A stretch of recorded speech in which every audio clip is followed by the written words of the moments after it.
Film की शुरुआत में हमें बगदाद के शहर में रेगिस्तान दिखाया जाता है, जहां पर आर्मी एजेंट्स की टीम अपने लीडर लू फेंग के साथ एक मिशन पर आई थी। लू आकर वहां पर ऑयल फैक्ट्री के लीडर से मिलता है, जो यहाँ पर फैक्ट्री कंट्रोल करने का काम किया करती थी। असल में ऑयल कंपनी की फैक्ट्री के लोग बहुत बड़ी मुसीबत में थे। इन पर हर रोज हमले हो रहे थे और यही वजह थी कि लू की टीम इनको यहाँ पर बचाने के लिए आई थी। फैक्ट्री की लीडर लू को बताती है कि उसने यहाँ पर 400 लोगों को बचाना है और हमें यहाँ से बचाकर ग्रीन जोन तक पहुँच जाना होगा। इसके बाद हमें गांव में क्रिस नाम का एक आदमी दिखाया जाता है, जिसके पास उसका भाई आया था। वो कहता है, भाई मैं आपके लिए एक मिशन लाया हूँ, जिसको पूरा करने पर हमें बहुत सारे पैसे मिल सकते हैं। हमें एक बस में कुछ लोगों को अगवा करना है। जब क्रिस अपने भाई की ये बात सुनता है तो उसे मना कर देता है, क्योंकि क्रिस कभी भी कोई गलत काम नहीं किया करता था। इसके बाद हम क्रिस के गाँव में ओवेन नाम के एक आदमी को देखते हैं, जो जमीन से पानी निकालने का काम किया करता था। क्रिस के गाँव में भी पानी की कमी थी। क्रिस अपने गाँव वालों से बहुत प्यार करता था, इसीलिए वो पानी निकालने के लिए ओवेन को बुलाता है। ओवेन अब एक कुएं से पानी निकालने की कोशिश करता है, मगर नहीं निकाल पाता। उस वक्त गर्मी भी बहुत थी और क्रिस के गांव के लोग बहुत गरीब भी थे। यहाँ पर ओवेन क्रिस से कहता है, अगर कुछ पैसों का बंदोबस्त हो जाए तो हम यहाँ से आसानी से पानी निकाल सकते हैं। ये सुनकर क्रिस ओवेन से कहता है कि ठीक है, मैं पैसे लेकर आऊंगा। उधर फैक्ट्री के अंदर लू अपनी टीम के साथ मिलकर ये प्लान कर रहा था कि हमें फैक्ट्री के लोगों को बचाकर हाईवे ऑफ डेथ से लेकर जाना होगा, तभी हम ग्रीन जोन तक पहुँच सकते हैं। ये रास्ता शॉर्टकट तो है,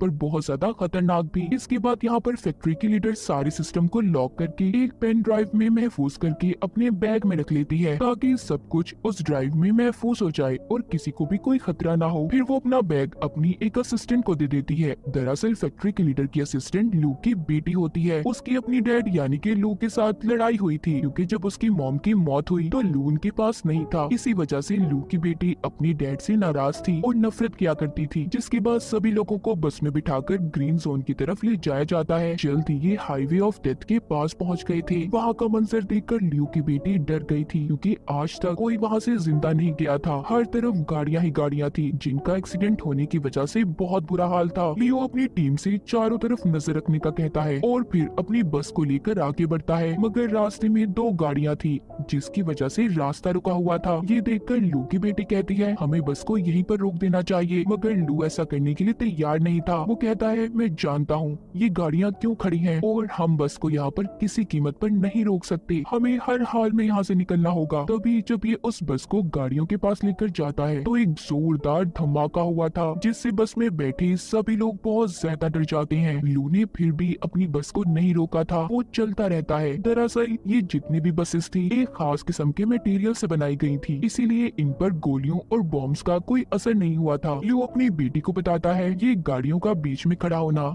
दरअसल हमें गुमराह करना था। अब जब ये आगे जाते हैं तो लू देखता है कि रेत का एक बहुत बड़ा तूफान इनकी तरफ बढ़ रहा है, मगर ये उस तूफान से भी नहीं घबराता और बस को लेकर आगे बढ़ता रहता है। तभी यहाँ पर क्रिस की टीम रेत के तूफान का फायदा उठाकर एक बस को हाईजैक कर लेती है, यानी कि उन्होंने उस बस को अपने कब्जे में ले लिया था। जैसा कि हमें पता है कि क्रिस को पैसों की जरूरत थी, इसीलिए वो ये काम कर रहा था। उसने अपने भाई की बात को मान लिया था। जब तूफान के रुक जाने के बाद ये सब अपनी बसेस को रोकते हैं तो लू को पता चलता है इनकी एक बस गायब थी, जिसमें ऑयल फैक्ट्री की लीडर भी थी। तब इसकी टीम में से लड़की बताती है, मैंने उसे दूसरी तरफ जाते हुए देखा है। लू अब यहाँ पर एक हेलीकॉप्टर को बुलाता है ताकि उस बस को जल्दी से ढूंढा जा सके। इस काम में लू की बेटी भी उसके साथ जाने का कहती है। लू हेलीकॉप्टर में अपनी बेटी को लेकर उस बस को ढूंढने निकल गया था। कुछ दूर जाने के बाद लू हेलीकॉप्टर से एक ट्रक को देखता है। अब इसे समझ आती है कि रेत का असल में कोई तूफान नहीं था, बल्कि दुश्मनों ने इस ट्रक की मदद से नकली तूफान बनाया था, ताकि वो हमारी बस को हाईजैक कर सकें। कुछ देर के बाद लू को अपनी बस नजर आ जाती है। राब्ता करने पर लू की टीम की लड़की उसे बताती है, उस बस में से अमेरिकन ने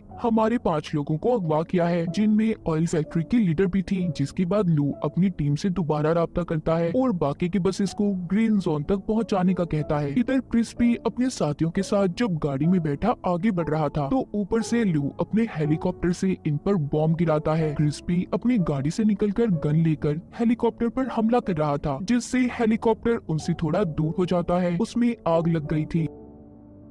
क्रिस अपने भाई को अभी खंडर में लेकर आया था, जहाँ पर लाकर उससे पूछता है कि ये किसका मिशन है, मुझे सच सच बताओ जिसमें इतना ज्यादा खतरा है, हेलीकॉप्टर से हम पर बॉम्ब गिराए जा रही है। तभी वहाँ पर ओविन आता है जो कि क्रिस का दोस्त था। कहता है कि ये मिशन सारा प्लान मेरा था, उसने ऑयल फैक्ट्री के लीडर को भी अगवा कर लिया था। इसका मकसद ऑयल कंपनी के सारे सिस्टम को हैक करके यानी कि अपने कंट्रोल में लाकर, जिससे इसे बहुत सारे पैसे मिलने वाले थे। ऑयल फैक्ट्री के लीडर को भी ये बात समझ आ गई थी कि वो ओविन ही था जो इनकी फैक्ट्री पर हमले करवा रहा था, ताकि जब हम अपनी जगह बदलकर ग्रीन जोन की तरफ जाने लगे तो ये रास्ते में हमें अगवा कर ले। क्रिस यहाँ पर ओविन से कहता है तुम इतना बड़ा प्लान कैसे बना सकते हो, और मैं आगे अब इस प्लान में तुम्हारा साथ नहीं देने वाला, मुझे मेरे पैसे दो ताकि मैं यहाँ से जा सकूं। ओविन कहता है अभी कुछ और काम बाकी है, जिसके बाद तुम्हें तुम्हारे पैसे मिल जाएंगे। क्रिस का भाई भी यही कहता है कि अभी कुछ काम बाकी है, मगर क्रिस किसी की परवाह ना करते हुए कहता है कि अगले 2 घंटे के अंदर अंदर मुझे मेरे पैसे चाहिए। इतना कहकर वो वहाँ से चला गया था। क्रिस के जाने के बाद उसका भाई ओविन से कहता है कि हमें अब उसके बगैर ही काम करना होगा, मगर ओविन यहाँ पर उसके साथ गद्दारी करता है। उसने क्रिस के भाई को मार दिया था और फिर यहाँ से सब कुछ जाने का कहता है।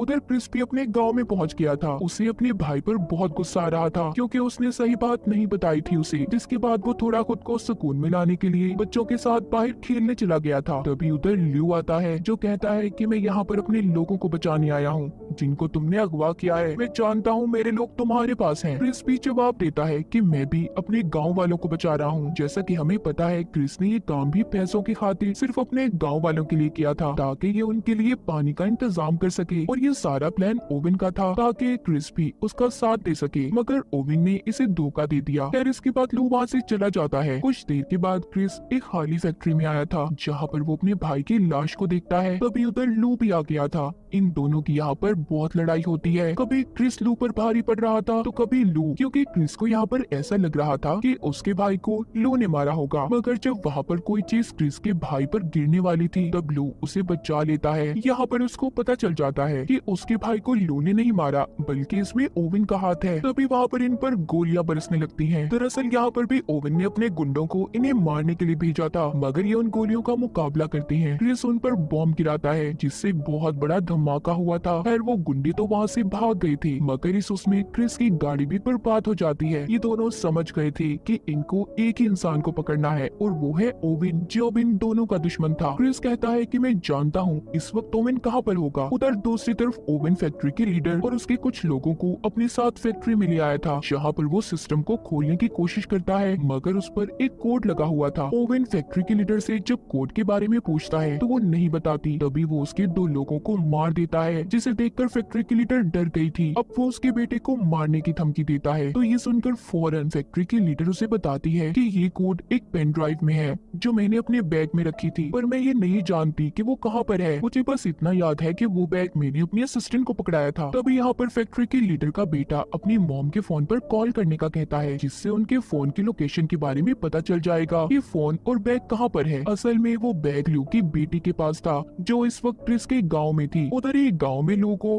बाकी के लोगों के ग्रीन जोन में पहुँचने की खबर मिल जाती है। यहाँ पर उसकी बेटी उससे पूछती है कि आप क्रिस पर कैसे भरोसा कर सकते हैं। लू बताता है कि वो एक अच्छा इंसान है, लोगों की भलाई सोचता है, हम उस पर यकीन कर सकते हैं। तभी क्रिस को लू की डायरी मिलती है जिसे उठाकर वो उसके पास लेकर आया था। उसे कहता है कि क्या तुम इस लड़की को पसंद करते हो, तुम कितने खुशकिस्मत हो ना कि तुम्हें ऐसी लड़की मिली, तुम हर वक्त उसकी तस्वीर को अपनी डायरी में रखते हो। लू यहाँ पर बताता है तुम गलत सोच रहे हो, दरअसल वो मेरी बेटी है। इस बात पर क्रिस उससे माफी मांगता है। लू बताता है दरअसल जब मेरी वाइफ की मौत हुई तो मैं अपनी बेटी के पास नहीं था, जिस वजह से वो मुझसे आज तक नाराज है। वो कहता है और इस मिशन पर भी मैं इसीलिए आया था कि मैं अपनी बेटी को बचा सकूं जो यहाँ ऑयल फैक्ट्री में काम करती है। क्रिस कहता है फिक्र नहीं करो, सब ठीक हो जाएगा, हम सबको बचा लेंगे, हम मिलकर मुकाबला करेंगे। तभी उन्हें कुछ गुंडों की आवाजें सुनाई देती हैं। वो जाकर उन गुंडों का मुकाबला करते हैं। यहाँ पर उन्हें पता चलता है कि उन्हें तो यहाँ पर ओविन ने भेजा है जो यहाँ पर फैक्ट्री के लीडर का बैग लेने आए हैं जो लू की बेटी के पास था। उनके पास काफी सारे हथियार थे। उन्होंने सभी गाँव वालों को बंदी बना लिया था और अब वो फैक्ट्री के लीडर का बैग भी मांगते हैं जिसमें पेन ड्राइव थी जिसमें सिस्टम का कोड लॉक था। क्रिस उन्हें वो बैग दे देता है, जिसे लेने के बाद वो वहाँ से चले गए थे। ऐसा करने पर लू और उसकी बेटी उससे बहुत नाराज थे। तब क्रिस कहता है कि मैं पूरे गांव वालों की जान को ऐसे खतरे में नहीं डाल सकता था। जब सुबह होती है तो क्रिस लू की बेटी से पूछता है कि आखिर उस बैग में क्या था जिसको देने पर तुम तैयार नहीं थी। वो बताती है उस बैग में एक पेन ड्राइव थी, जिससे ऑयल फैक्ट्री की सारी सिस्टम को हैक कर सकते हैं और पूरे बगदाद शहर की ऑयल को कहीं पर भी ट्रांसफर यानी कि भेजा जा सकता है। इस सिस्टम से ऑयल स्मगलिंग भी होती है, जिसके बाद किसी भी मुल्क या शहर को वो ऑयल बेच सकते हैं, और अगर ऐसा हो गया तो ये अब तक ऑयल की सबसे बड़ी चोरी होगी। दूसरी तरफ हम जर्मनी के शिप को देखते हैं, जिसका कैप्टन ओवन से फोन पर बात कर रहा था। इधर गांव से भी क्रिस और लू निकल गए थे, मगर लू की बेटी को ये लग रहा था कि वो दोनों मिलकर भी सब कुछ नहीं रोक पाएंगे, इसलिए वो भी गाड़ी लेकर उनके पीछे निकल जाती है। ओवन के पास भी उसके गुंडे बैग को लेकर पहुंच गए थे। वो फैक्ट्री के लीडर को अब बैग देकर पेन ड्राइव से लॉक खोलने का कहता है। वो जैसे ही पेन ड्राइव को सिस्टम में लगाती है, सारा सिस्टम ऑन हो गया था,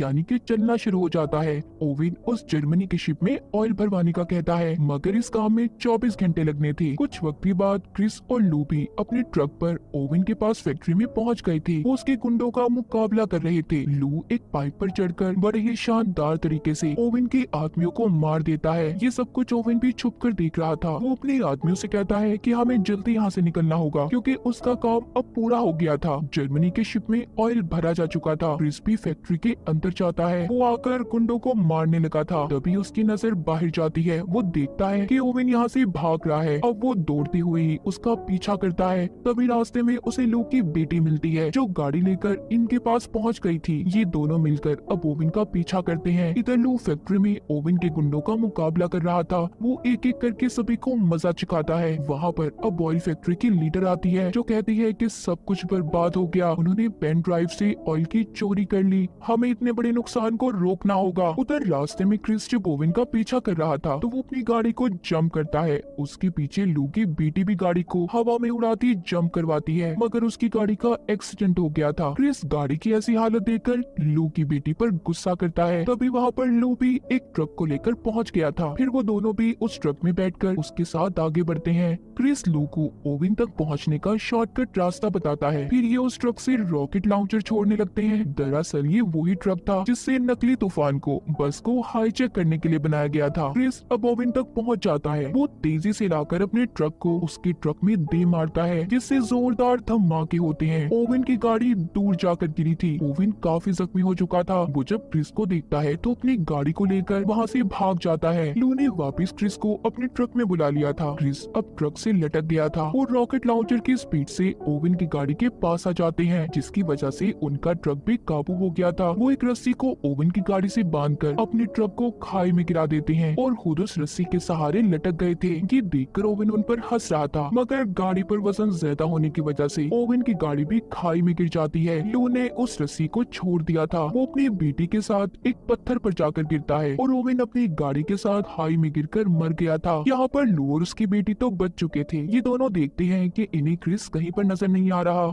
ये समझते हैं कि क्रिस मर गया। तभी लू की बेटी की नजर उसकी डायरी पर पड़ती है। जब वो देखती है तो उसमें उसकी और उसकी मॉम की तस्वीर थी। लू बताता है कि मैं तुमसे और तुम्हारी मॉम से बहुत प्यार करता था, मैं कभी तुम्हें अलग करना नहीं चाहता था। ये सुनकर लू की बेटी उसकी गले लग गई थी। तभी लू के पाँव को नीचे से क्रिस पकड़ लेता है, जो अभी भी जिंदा था। ये दोनों उसे ऊपर खींच लेते हैं। तीनों तो बच गए थे, मगर अब ये सोचते हैं कि यहाँ से कैसे निकलेंगे। तब लू के दिमाग में एक आइडिया आता है। वो कहता है कि हमें यहाँ पर बहुत जोर से शोर मचाना चाहिए ताकि कोई इनकी मदद कर सके। कुछ वक्त के बाद दिखाया जाता है इन्होंने जर्मन की उस शिप को भी पकड़ लिया था, जिसको ओवन ने ऑयल बेचा था। क्रिस के गाँव में भी पानी आना शुरू हो जाता है। ये काम क्रिस और लू ने मिलकर किया था। सब गाँव वाले बहुत खुश थे। फिर लू की टीम उसके पास आकर अगले मिशन के बारे में पूछती है। तब क्रिस भी उससे ये वादा करता है कि हर मिशन में वो उसका साथ देगा। और इसी के साथ इस फिल्म की कहानी यहीं पर खत्म हो जाती है।